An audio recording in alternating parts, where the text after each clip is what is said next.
You're listening to the Chopped Podcast, episode number 22. Believe it.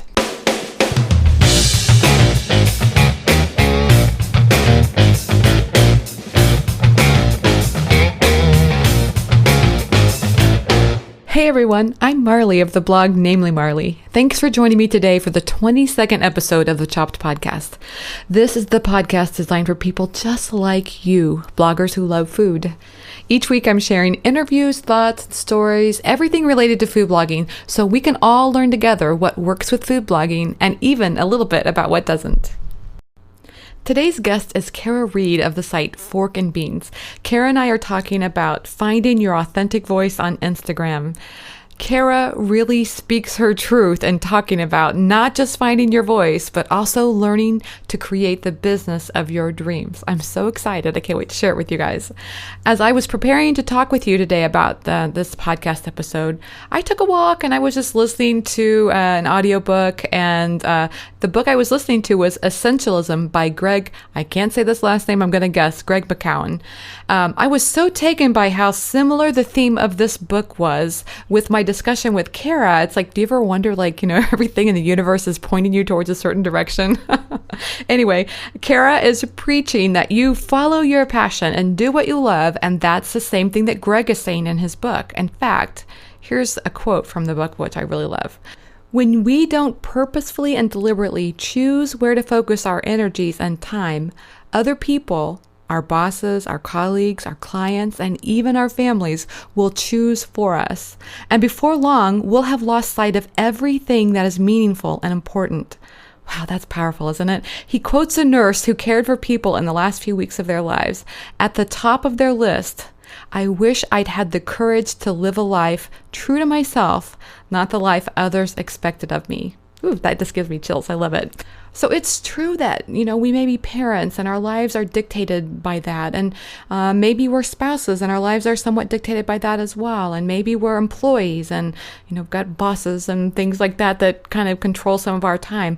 But we are bloggers, and guess what? If you feel your blog life starting to be dictated by something outside of your control, maybe some other blogger got some big ambassadorship with a brand that you really wanted to work with, or another blogger got 10,000 followers on Facebook before you did, or another blogger is writing their own ebook. If you're letting these external things control and dictate what you do with your blog, then you're kind of letting go of your own power and your very own playground, the thing that you have developed. I just want you to know, if I sound like I'm saying you, like I'm speaking to you, I want you to know that you looks an awful lot like me. So I have to remind myself of this all the time. And in fact, that's one thing you'll notice in the interview with Cara. She talks a lot about finding her passion and then changing and then re-finding her passion again too. So it's like that classic story of the flight path of a jet. It's not a straight line. The jet is constantly flying off course and readjusting, and then flying slightly off course again and readjusting. I think that's how blogging can be too. I think after today's interview with Cara, we can all agree that it's the readjusting that matters. It's the readjusting that kind of defines us, because that's the part where we realize we're off course and we take control of the wheel again, or whatever that steery thing is that is on jets. Can you tell I'm hyped about today's episode? It's true, I am. But before we move on to that interview, I wanted to let you know that today's episode is sponsored by Best Food Facts. So often as bloggers, we try to do everything ourselves. But if you're in need of resources to help you better understand some things that you need to do on the cooking side of blogging, like maybe how to cook your veggies or understanding a nutritional question asked by one of your readers, Best Food Facts is there to help you. Go to bestfoodfacts.org to learn more. One more thing before today's interview. Don't forget to mark your calendars for October 15th through the 16th for the Chopped Conference. If you're wanting to network, learn, and have fun with a bunch of like-minded food bloggers, then come to my playground, Kansas City. I'd love to see you there. Let's go straight to that interview with Cara. Today's intro shout-out is to Shinny of the site Sweet and Savory by Shinny. I hope I said your name right. Shinny sent me a shout out on Twitter that she was listening to the Chopped podcast recently while weeding her raspberry bushes. Wow, Shani, I love a good raspberry. I think I might be eating more than I would be weeding, though. So what are you doing while listening to the Chopped podcast? Send me a shout out on Twitter or Instagram using hashtag ChoppedCon, and maybe I'll feature you and your site in an upcoming episode. But for today, in honor of Shani, everybody get out your gardening gloves, put on your hat, get out those earbuds, and let's talk about all things food blogging and so much more. Hey everyone, I'm really happy to have Cara Reed of Fork and Beans on the show today. Cara, welcome to the Chopped podcast. Hey Marley, thank you for having me. Oh, Cara, I'm so glad to have you. I'm really looking forward to talking with you today. And we have so much to talk about, like your photography and all that great stuff. But I thought we could just take a step back and start at the beginning. So what caused you to start your blog? Oh, the beginning. Way back. All right, let's see if I can remember. So I started Fork and Beans almost 4 years ago. It will be 4 years in August. And it kind of came out of desperation, really.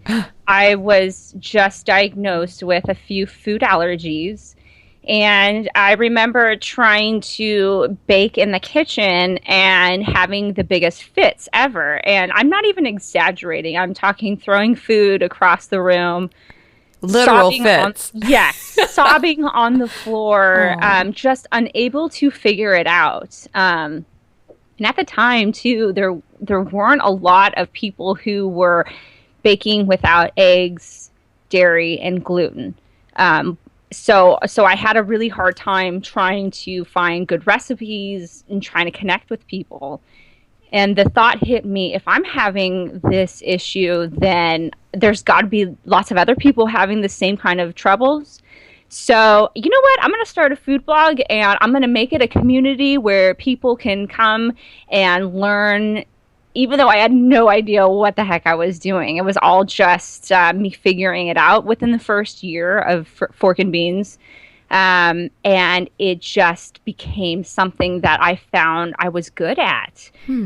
I had no baking experience prior to it, but I'm a quick learner, and I like to just absorb as much information as possible. And it just became a huge passion and went from there. And you had eating experience, so you know what you liked, right?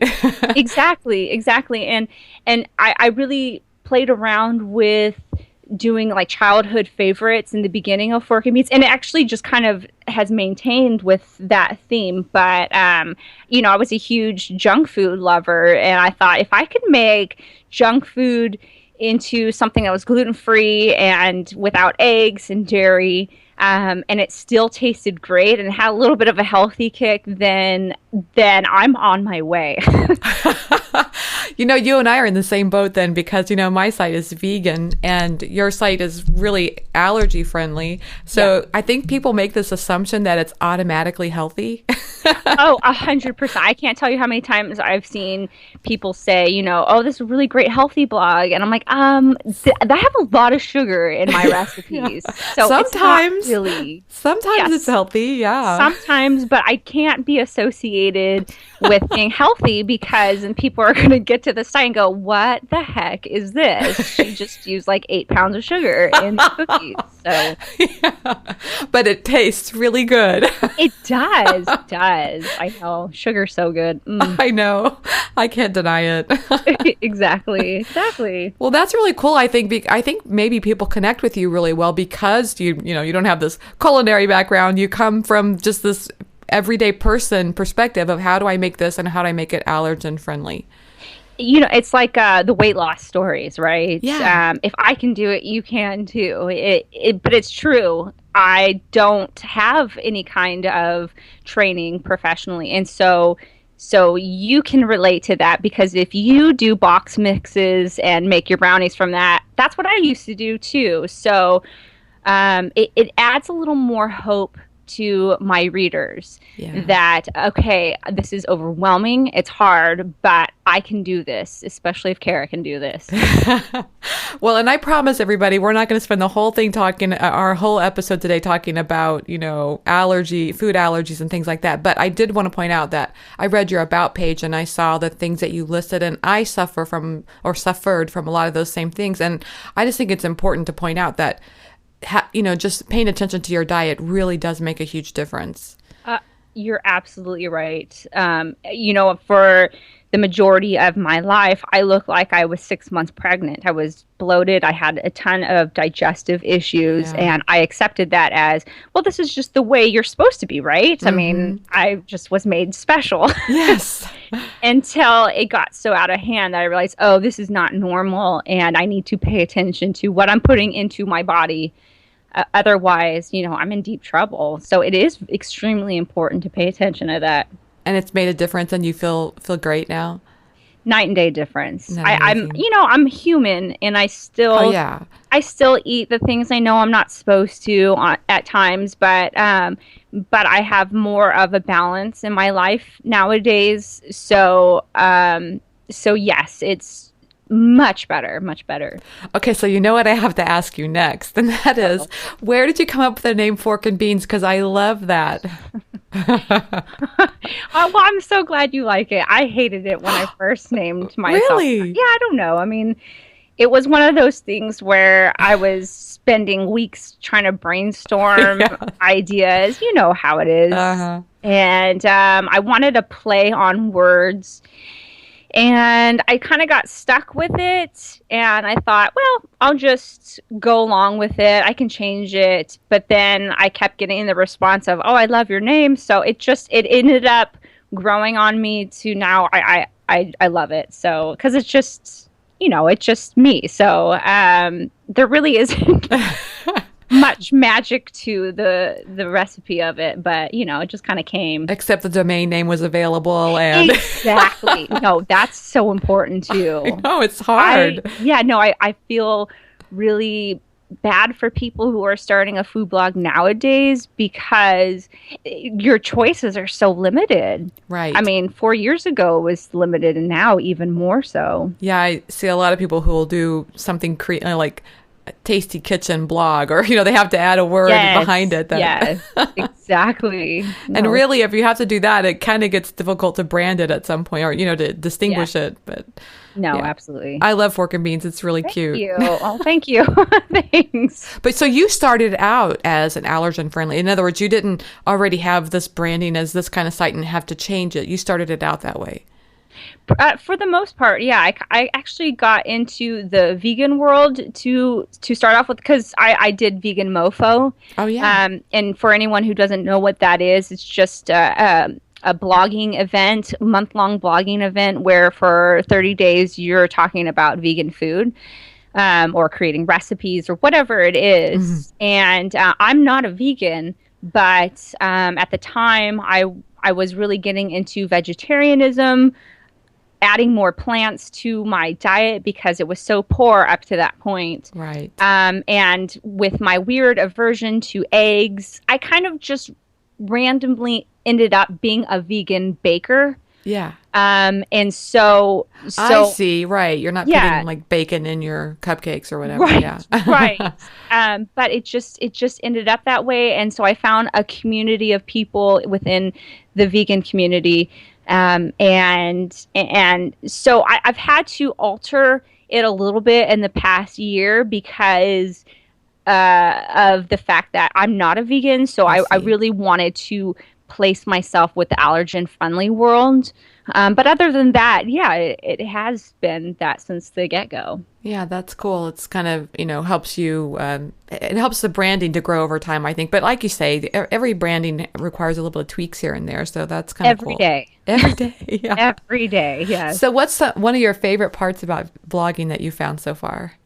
My favorite thing is getting an email from women who have children with food allergies saying that their child cried when they could have a slice of bread that didn't taste like cardboard or whatever it might be. That gives me the greatest joy to know that there are little kids out there who have been feeling left out and feel abnormal because of their food allergies get to have some kind of normalcy in their life. Oh, that is really great. Yeah.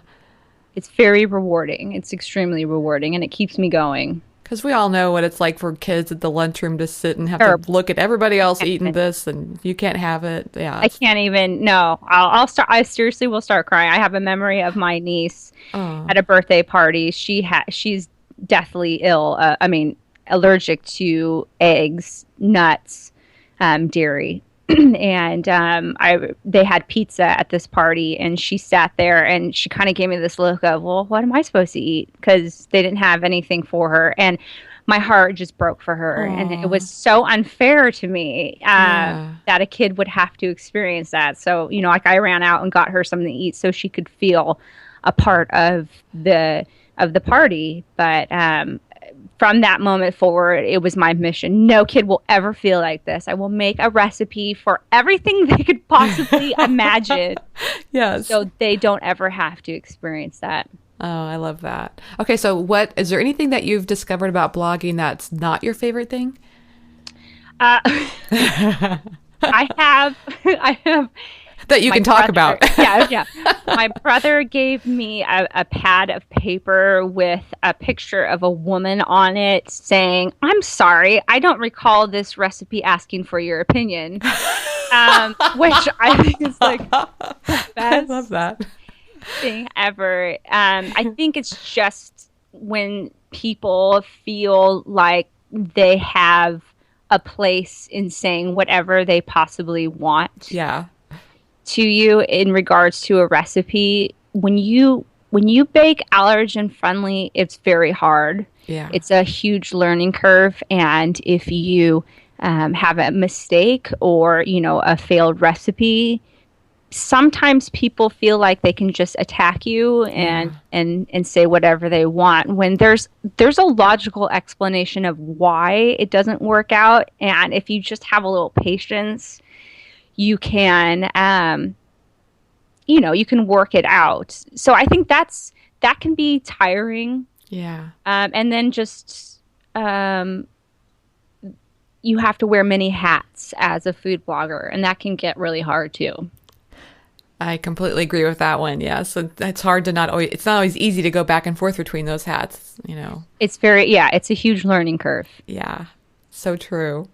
Okay. So one of the main reasons I wanted to have you on the show today was to talk about Instagram, because as you've probably noticed, Instagram is like, it's on the front of everybody's mind, especially food bloggers. And at the same time, you and I talked, and you said that you've come up with this kind of way of finding your voice through Instagram, that maybe it started out one way and you've changed over time. And I just wanted to talk with you a little bit more about that and how that evolved for you.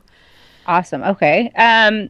So the way I approach Instagram is very similar to how I approach my blog.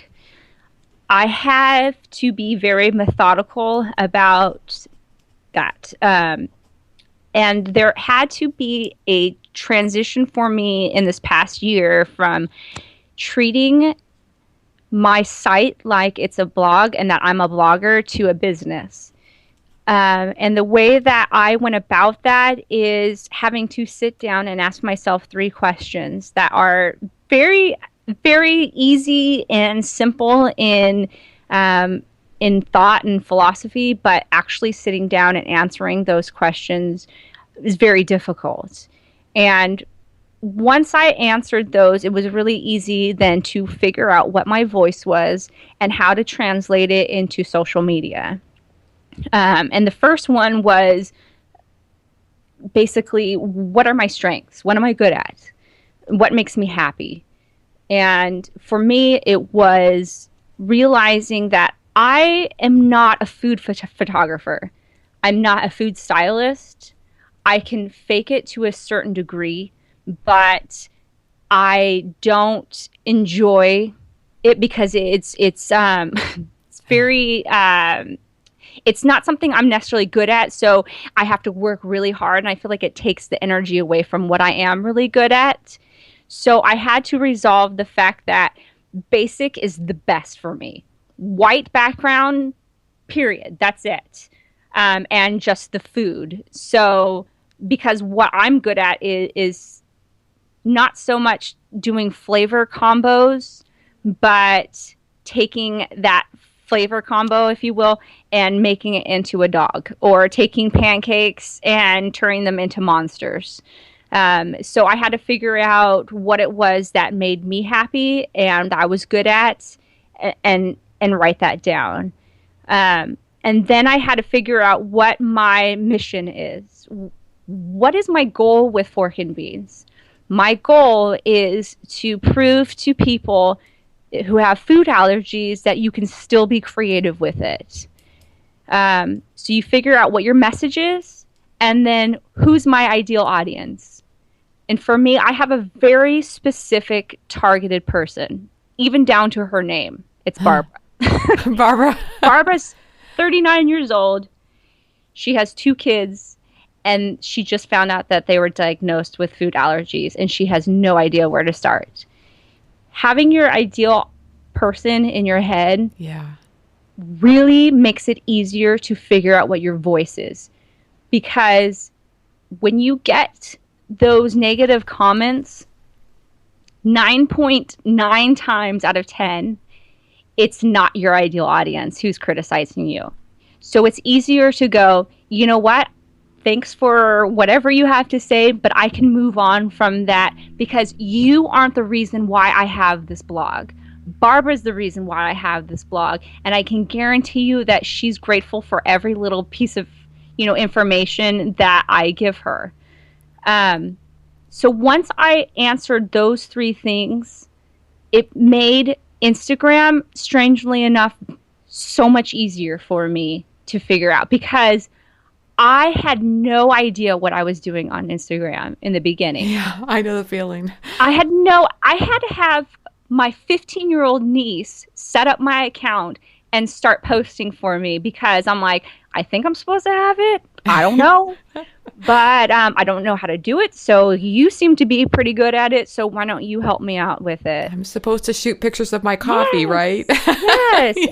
Yeah. How do you know what's entertaining and what's not? And, and for the longest time, once I took over my account, I was taking photos from my site and just transferring them over to Instagram, which, some people do.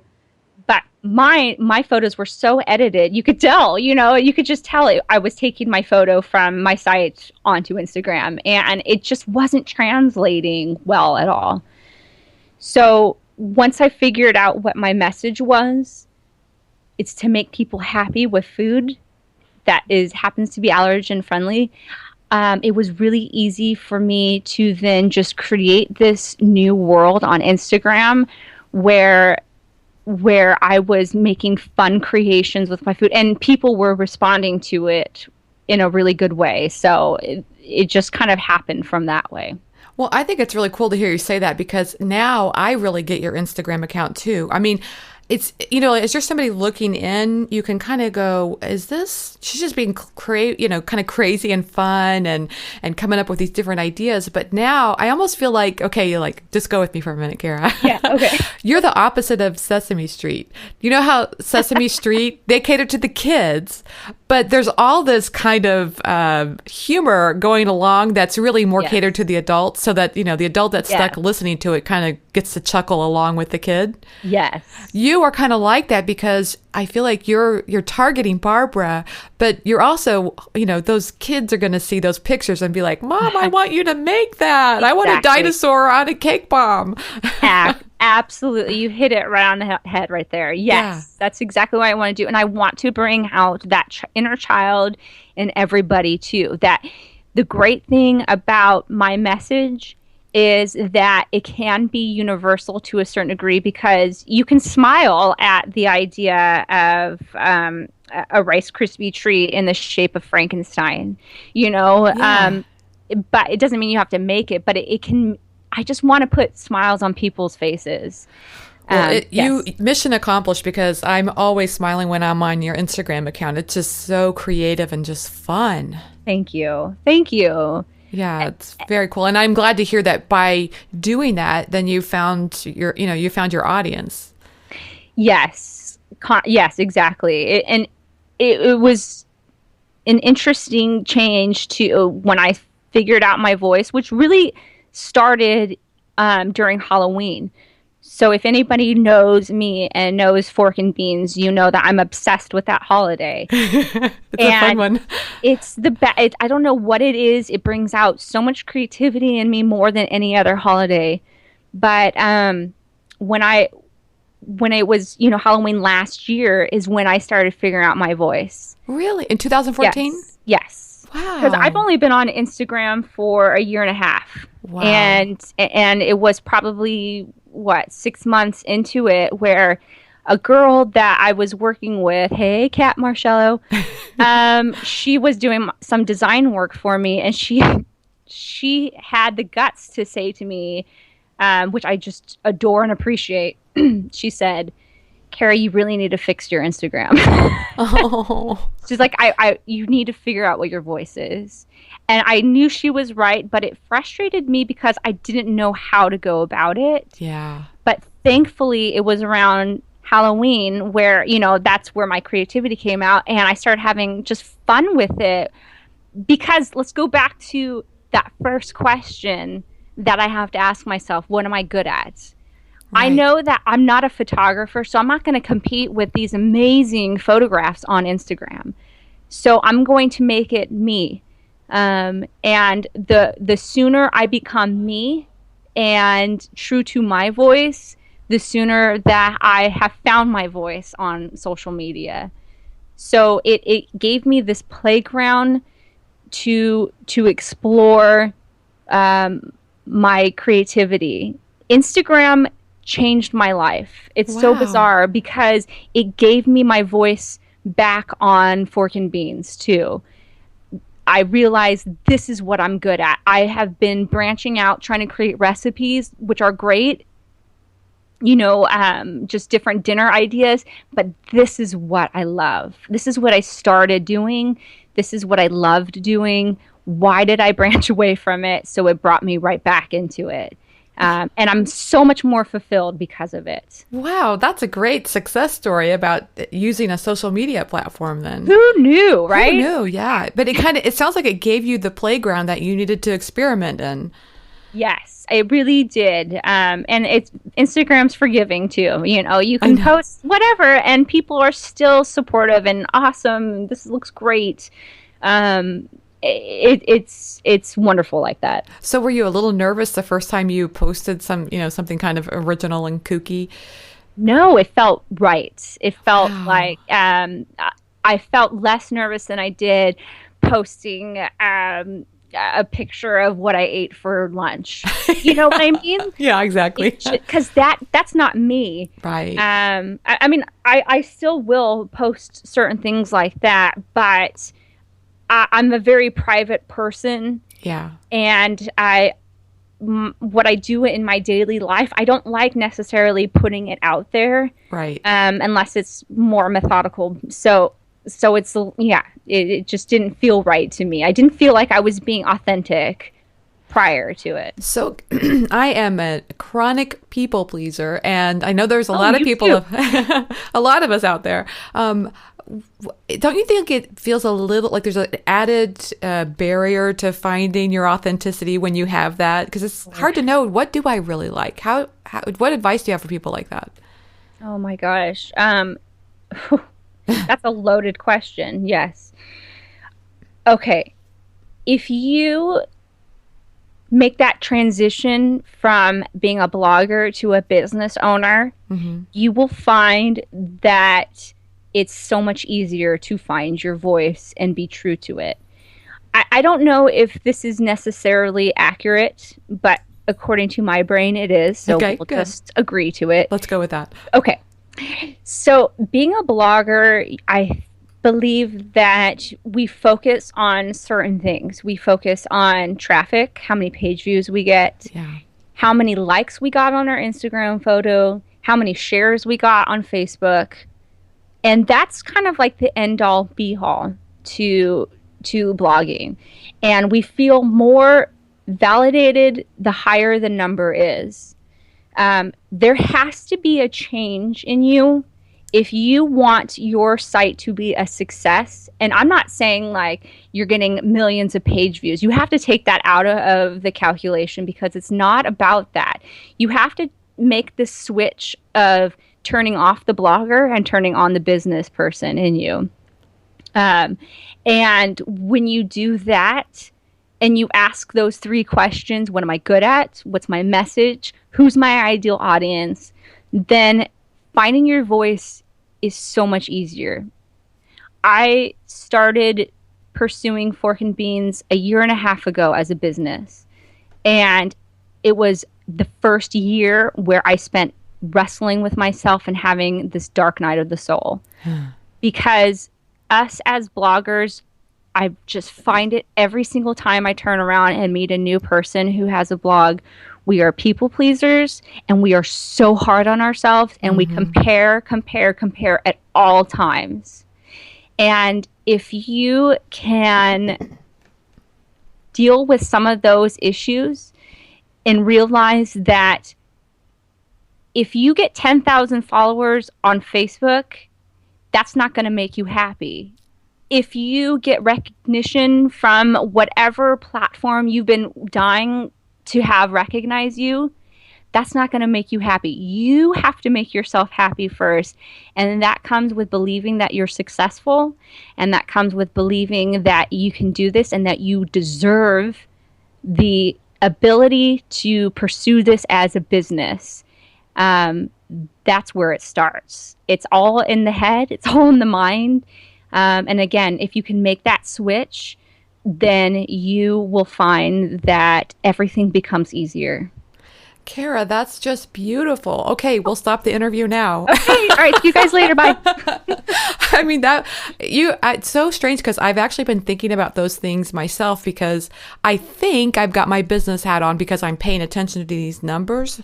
Yeah. But in reality, it starts to influence me in a way that I don't really like. Yep. Oh, yep. No, I totally get it. I need 3 more followers on Facebook. I need this on that. And then that's what's leading you, not your head or not. Maybe you got to get out of the way of your head. I don't know. But yes, because at the end of the day, does Facebook pay my bills? Yeah. No, it doesn't. Right. Does another 100,000 page views give me more money? Well, maybe I'm not going to totally throw the baby out with the bathwater because, there is something to it. The higher traffic, the more ad revenue, sure. But even then, that's not consistent. Right. I can't control that stuff. What I can control is being authentic to my voice and putting out good content and working as hard as I know that I can. And that a lot of times starts in my own brain too. But I have really learned a lot about this in the last 2 months because all my numbers have just come crashing down. Social media is doing funky things in this past year. Pinterest we're now seeing, at least I am, the downfall of their algorithm change. Yeah. And I have noticed how much of my traffic has been dependent on Pinterest. And I've been watching it just dwindle. Yeah. And it's been so depressing for me initially. But I'm so grateful for it because that is what I needed. It was that push to, I can't look at this anymore. I can't obsess about it. I was keeping track of all my stats, of all my numbers and my growth and the percentage. And it was, like you said, it was making me crazy. I was focusing on the wrong thing. What I need to be focusing on is when you come to Fork and Beans, have I converted you? Have I made you into an email subscriber? Have I convinced you that you need to buy my ebook or my cookbook, whatever it might be? Because that's what I can control. And this is my business. Pinterest is not my business. Yeah. And I can't control what they're going to change. And this is what business does. Business changes all the time. It evolves. I have to be able to roll with the punches, but also keep my head down and realize that what I can control is what I need to be focusing on. I love this, Cara, because I think what I'm hearing you say is like you're creating your own dashboard of the metrics that you're going to pay attention to. And social media, whichever form it is, may have some good days and some bad days, but you've got other metrics that you're measuring as well, and it's just part of the picture. Yes, definitely. Do I make my sponsors proud when they see the recipes I've created and they've paid me to create recipes? If I can answer yes to that, good, because that's paying my bills, you know. Right, yes. Am I pleased with the content that I'm putting out because it speaks my voice? Yes, I am. Then, gosh darn it, I'm doing a good job today. And I'm telling you, sometimes it's really hard for me to believe it, but you just have to. You have to put all of that aside and just visualize. For me, visualization, meditation helps me a lot. You know, some days I visualize a life of me living, making, and earning off of working beans. Mm-hmm. And sometimes it's just simple as that. And so far, it's been working. So I'm going to keep doing it. That's awesome. And another thing I try to remind myself as a business owner is that I left this corporate job that I had that I hated because it was a toxic environment. I don't want to create that toxic environment in my own business. Yes. And you have the freedom to make a change. Yeah. 100%. So I'm sorry, I know we're way off topic here, but I'm loving this discussion. So, you know, one of the things that I hated about the toxic environment I worked in before was, you know, like these ambiguous or like it felt like arbitrary guidelines and goals. And that's to me what sometimes social media feels like. Like I am in the hunt for this many followers on this or this many that on that. But why? That's what I sometimes catch myself saying, like, why am I spending all this time on trying to get this on social media when it feels a little arbitrary? Why not just focus on creating more quality content?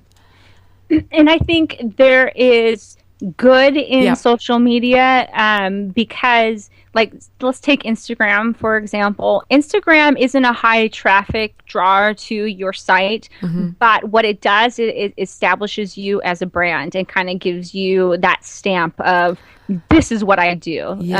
And this is who I am at the core. But you're 100% right. When I reach 20,000 followers on Instagram, is that going to make me a better person? No, it's not going to make me a better person. You know, I might be able to make a few extra bucks off of it, maybe somehow. But at the end of the day, does it fulfill me? No, it doesn't fulfill me. But it does add a nice little stripe to your brand's uniform. It does.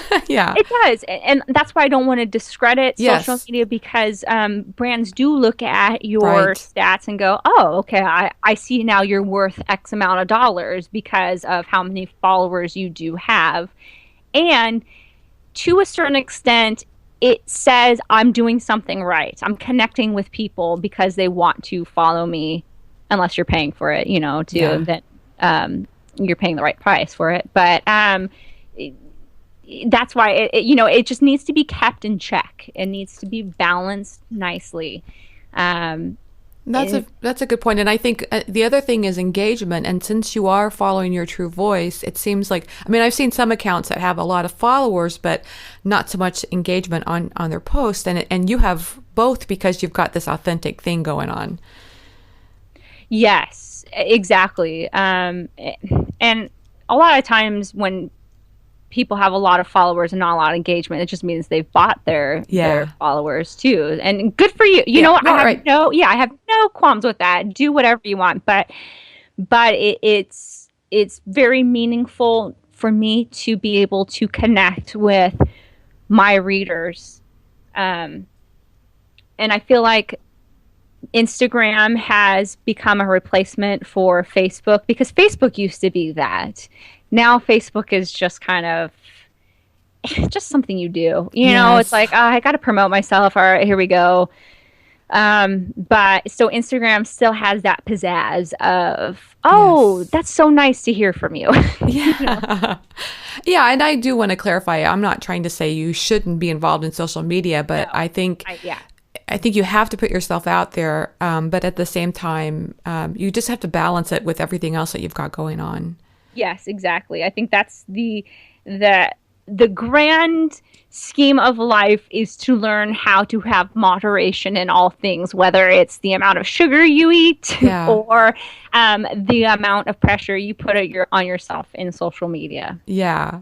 So I have to ask you about your creative photographs. I mean, if anybody hasn't been to Cara's Instagram feed, you have to go there right now. It's so good. Hurry. But yeah, please.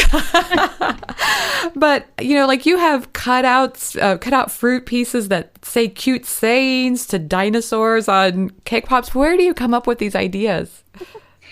My crazy brain. I love it. Like, oh man, I'll go to a grocery store and I'll literally stand in the produce section for 20 minutes staring at an apple thinking, what does this look like? Yes. What can I do with this? What does this also look like? How can I recreate it? It's just how my brain works. I don't know how else to explain it. Yeah. And I have, talk about methodical. I have, this might make me sound crazy. I even have an editorial calendar set where I know 3 months in advance what I'm going to do. Because if I sit down for like a brainstorming session, they'll just come to me. Yes. Dumb ideas just come to me. And if you do follow me on Instagram, I've kind of come away from it, but I'm starting to go back to it. I post a lot about my breakfast too. Yeah. And so it's just, how can I make this piece of toast look like a dog with a bone, eating a bone? I don't know, just weird stuff. It's just part of my nature, I guess. Well, how fun then. You get to be a little playful in your job. That's even better. Yeah, I get to feel like a little kid. I don't know if I'm like compensating for something I missed out on. I don't know. Well, I actually think the little kid in us is the most fun version of us anyway. It's that version that didn't care what we looked like. It's when the hormones hit. And that's probably most authentic. Absolutely. And I think there's like this element to it where you just don't care what other people think, because this gives me like the biggest giggle ever. Yeah. I have one where I put a raspberry on top of my finger and drew a face, and the caption was, "She wore a raspberry beret." I thought that was the funniest thing ever, And I love it. I just don't necessarily expect people to identify with it, but it gave me a kick. And so, that's the most important thing. I'm going to be walking around singing that song all day now. I know, too. I'm sorry. So do you ever, let's ask a few logistic questions for people. Okay. Do you ever delete photos on your page? Yes, I did. From the very beginning, I deleted probably like 20 of them or so. Yeah, just because it was like an eyesore for me. I'm a perfectionist. Yeah. And it's sometimes not good. And yeah, I do. I have no shame in that. And I have no shame in going back to old posts that I did like 4 years ago and reshooting them too. Oh, that's good to know. Okay, good. Because I feel like some of my original posts, it was like maybe somebody going up to it and going, is this mic on? I had no idea what I was doing. Like, no. And I guarantee you that there were some photos that you took that you're like, yep, I nailed this one. This was really good. And now you go back and go, what was the heck was I thinking? I took a lot of pictures of flowers. Oh, did you? Yes. But see, that's what's important to you. You love flowers. Probably, yeah. So. And I felt like I was being supremely creative to pull aside from my walk and take a picture of that flower. So. Yep. Nope. I totally get it. But my other question always comes down to navigating Instagram because, like I kind of get Facebook or, things will show up in my feed. And I know that, Instagram has a feed as well. But like if I'm specifically looking for something on your page, do you just use the search function and go from one account to the other? So if I'm looking for other people's accounts, is that what you're saying? You just search for them? Sometimes, yeah. Okay. Because they have, options that are like, you might also like, or this fits in with the things that you already like. But for the most part, I tend to find, what I usually do is if somebody comments on it, I'll go to their Instagram and see, what they're about too. Yeah. I like finding new people to follow, and I like just to explore it. There's not necessarily a method to the madness for me. It could be through that, or maybe somebody else that I follow and I look at their comments and might click on somebody else's stuff, that it's a lot of times it's like the photo, your profile photo. If it intrigues me, I'm like, oh, I want to know more about that. Then I'll click on there. Well, that's the other thing is your profile photo is really cute too. I think what are those, like pieces of lime covering your they're eyes? Kiwi, yeah. Kiwi. Oh, it's too cute. Thank you. It was actually for my engagement photo shoot. The photographer, he's a friend of mine, and so we were just kind of playing around in the kitchen. So I'm glad you like that. Yeah. I actually changed my profile photo recently, and I noticed that I've had better engagement. It's just a more clear photo. I think it's, white or background. I just think that made a difference. Yeah, and I used to have a logo and would have it on my social media. And I remember when I changed it on Facebook, people were commenting saying, it's so nice to see the face behind the site now. Yeah. So I think there is something to that. Having a photo that, is kind of a good representation of yourself and clear and easy to see. Yeah, all absolutely. That stuff. Yeah. Then they just know you're not spam or something, Yeah, exactly. Do you have any apps that you use for Instagram at all? Just Instagram. No. I mean, I think that I have to look at my phone. I have something where you can like do a collage, but I don't do that often. Yeah. Or, that's it. Oh, that's it. Yeah. No, I just use Instagram. Trackers. Yeah, no. That's good. Keep it simple, right? Yeah, exactly.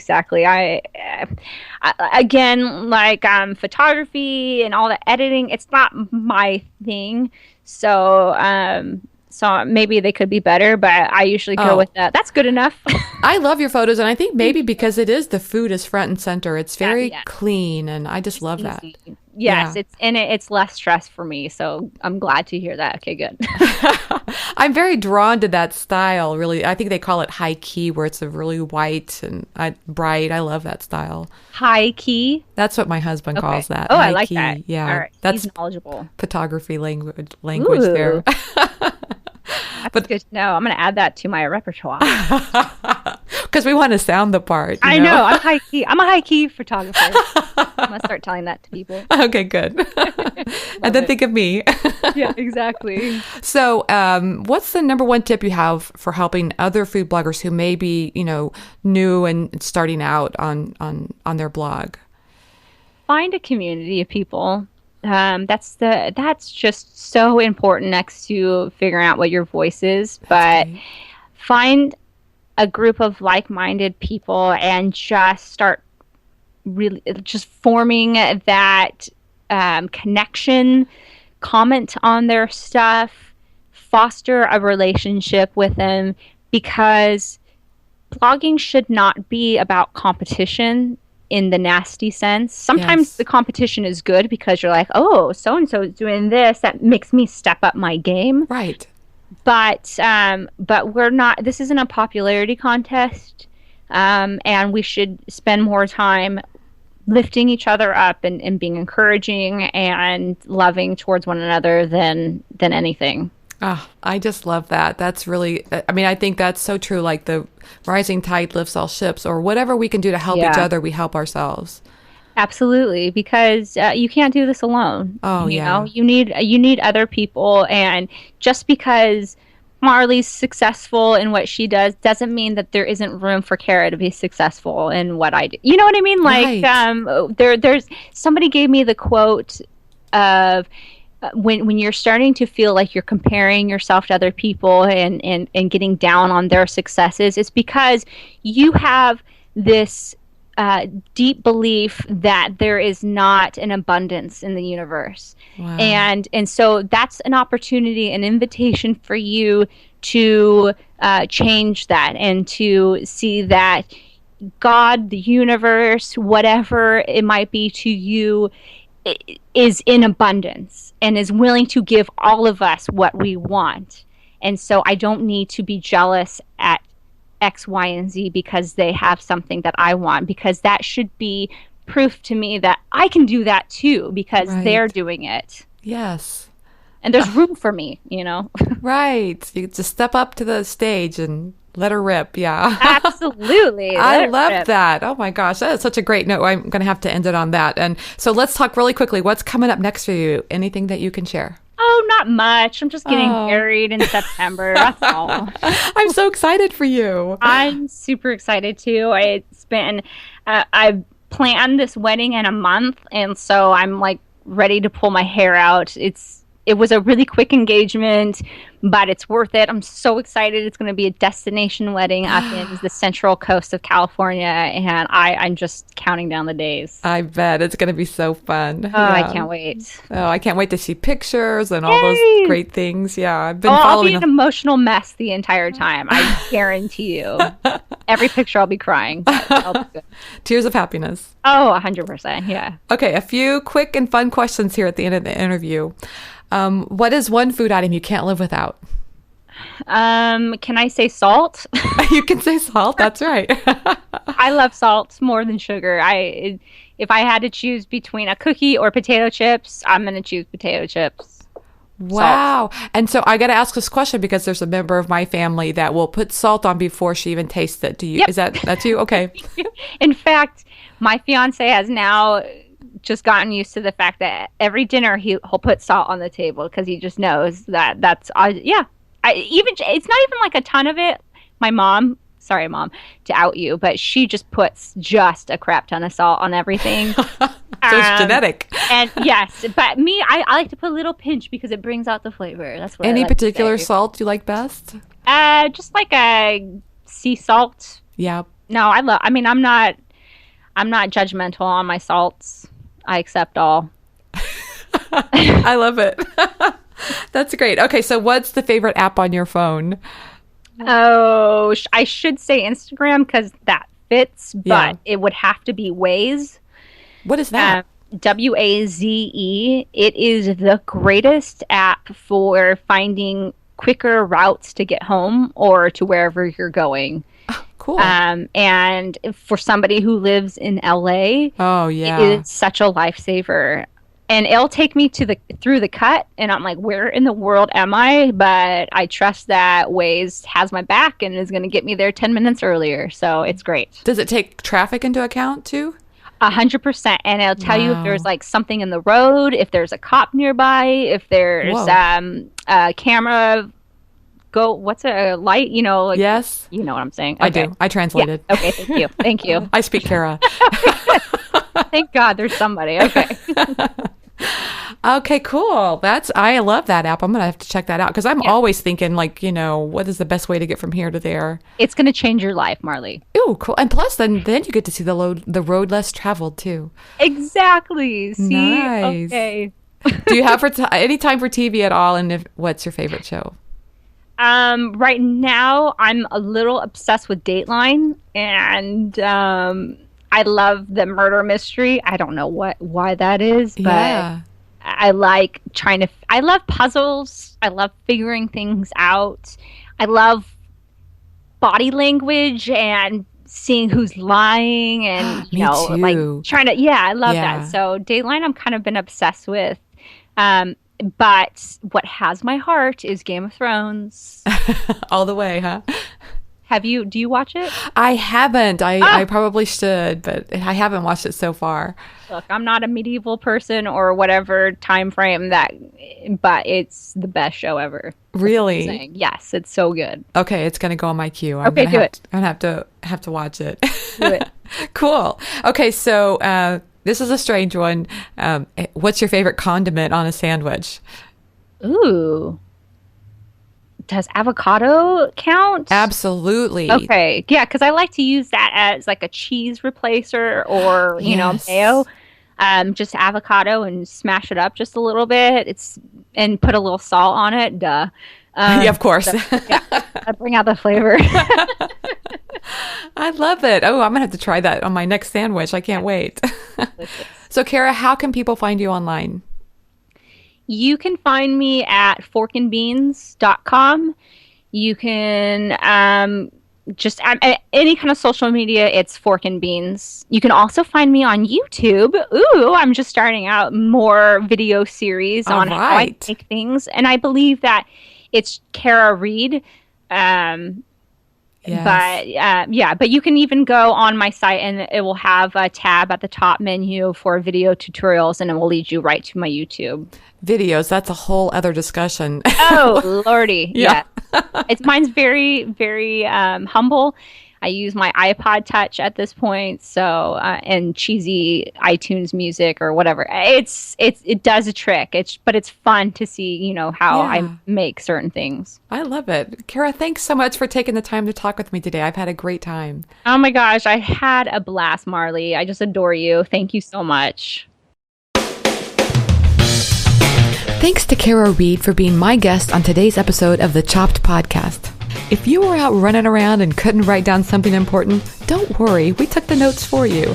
Just head on over to choppedcon.com, where I put up links for each show, including the stuff we talked about today and more information about our guests.